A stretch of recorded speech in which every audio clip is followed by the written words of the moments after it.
नमस्कार, आप देख रहे हैं न्यूज 18 बिहार झारखंड। मैं हूं आपके साथ रुचिका राज।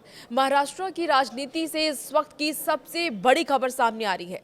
विधानसभा चुनाव के बाद अब स्थानीय निकाय चुनाव में भी महायुति का परचम लहराया है। जी हां, नगर परिषदों और नगर पंचायतों के नतीजों ने साफ कर दिया है कि महाराष्ट्र की जनता का भरोसा किस पर है। जहां एक तरफ बीजेपी, शिवसेना और एनसीपी के महायुति गठबंधन की सुनामी आई है, वहीं महाविकास अघाड़ी यानी कि एमवीए एक बार फिर पानी पानी हो गई है। आज इस वीडियो में हम आपको बतलाएंगे कि किसे मिली कितनी सीटें और इस जीत के क्या है सियासी मायने। देखिए, आंकड़ों का खेल सबसे पहले समझते हैं। राज्य चुनाव आयोग द्वारा जारी अंतिम आंकड़ों पर नजर डालें तो तस्वीर बिल्कुल साफ है। कुल 288 नगर परिषदों और नगर पंचायतों के चुनाव में स्थानीय निकायों के अध्यक्ष पदों के लिए घमासान था।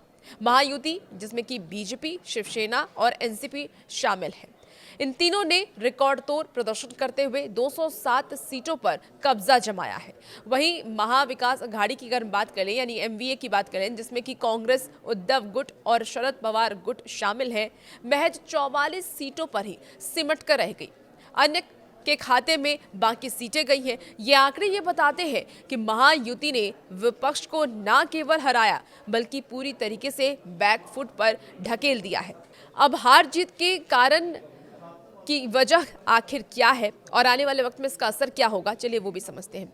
आखिर क्यों हुआ ऐसा, सबसे पहले ये जान लीजिए। विशेषज्ञों की माने तो महायुति की लाडली बहना जैसी योजनाएं और जमीनी स्तर पर बेहतर समन्वय ने इस जीत में बड़ी भूमिका निभाई है।